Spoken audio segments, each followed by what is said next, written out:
asalaamaaleykum mbokk yi man la Cheikh Abdou Mbacké Bara Dolly maa ngi nuyu mboolem Sénégal yi ak sénégalais yi tey nag maa ngi ñëw ci benn vidéo bu gàtt pour wax ak Sénégal yi nekk Sénégal ak yi nekk bitim réew ginnaaw bi nga xamante ni Cour des comptes génn na rapport muy rapport boo xamante ni mi ngi jotoon ndigal ci gouvernement bi muy ECF def benn rapport jébbal ko li nga xamante ni mooy Cour des comptes saytu lépp loo xamante ni moo jëmoon ci diggante 2019 ba 2023 muy li nga xamante ay directif la yoo xamante ni MOA daf ko digle bokk ci code de transparence te ñu ratifié ko wote woon ko def ko loi à 2012 muy lu am solo loo xam ni am réew bu naree dox day sukkandiku ci ay bànqaas yu dëgër yu leer ku ne xam na ni Cour des comptes bi mu amee ba tey képp ku nekk ci réew mi ngay démocratie ngay citoyen heure bu masaa génn rapportam amu ci xàjj amu ci seen dëgg lay wax kenn mësu ko gis mu gën rapport ñu bari di ko ñaxtu wala ñu di ko diingat kon tey ñi koy diingat lépp loo xamante ni tey dañ koy diingate nañu xam ni loolu ñuy wax ci Cour des comptes du dëgg parce que yàgg naa gën ay rapport seen gouvernement muy lu ñaaw wala lu baax te kenn dégguta ñu di yëngu ko rot li nga xam moo jëmoon ci Covid 2019 kon maa ngi saluer gouvernement bi te li ma leen yàgg wax ni leen wax leen Sénégalais yi dëgg wax nañ Sénégalais yi dëgg nag dafa am lu muy jar amul prix dafa seer lépp loo xamante ni gis na ni Sénégal mi ngi koy jànkonteel dëgg moo tax dëgg nag mooy njëkk te mooy mujj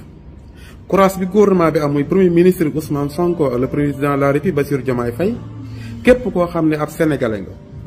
nga nekk ci biir réew mi nga nekk ci bitim réew war nga saluer courage bi ñu am pour wax Sénégal yi dëgg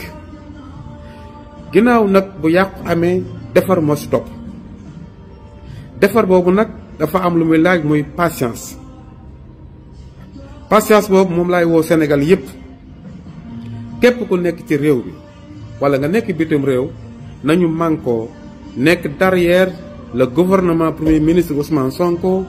ak le président de la République Bassirou Diomaye Faye ngir ñu joyante réew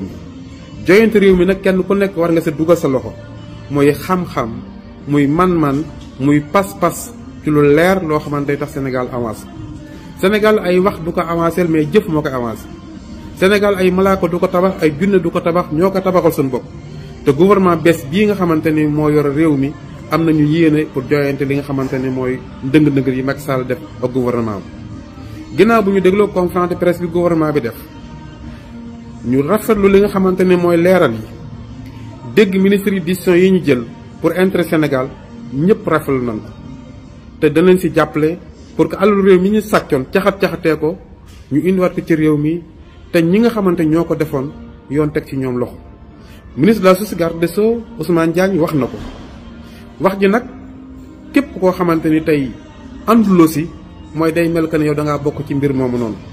kon jàpp naa ni muy ministre de la république muy ñin doon wax ni ñëpp ñoo xamante ni seen loxo laal na ci caxatee googu ak sàcc xaalisu réew mi ak gonfale ay budget ak maanaam massifier ay chiffres yoo xamante ni du yoon yoo xamante ni fu Sénégal yi nekk tey jii di dund jafe-jafe yi ñu dund yépp loolu moo ñu ko yóbbee kon kenn ku nekk tey yoon la ci yow nga ànd ak gouvernement bi pour jàppale la ngir loolu mën a tege ci yoon. moo tax garde des Sceaux ministre de la justice annoncement bi mu annoncé pour topp ñi nga xamante ne mooy ministères yi ak directeurs yi kooku d'accord nañ ci 100% di wax assemblée nationale mu def maanaam lu gaaw ci li nga xamante ne mooy liggéey boobu noonu ngir Sénégal mën a tege ci raay ndax kat réew mi ñoo ko bokk alal ji suñu alal la te jàpp naa ni nag buñ koy def waruñu ci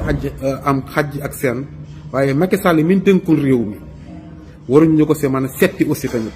parce que lu bëree bëri mooy responsabilité lii nag yàgg nañ ko wax assemblée nationale pour ni dañuy falsifier chiffres yi xëy na askan mi ñu ko doon waxee daw ñu dégg noonu 100% parce que dañ daa jël li nga xam mooy dette bi boole ak budget bi gonfale ko mais tey Cour des comptes ci liggéeyam bu rafet ak xarañteenam ku ne xam na ni tey gën naa xóotal juróomi ati Macky Sall yi muy juróomi atu ñaawteef juróomi atu caxat-caxate xaalis réew yu mujj yi pour sàcc xaalis bi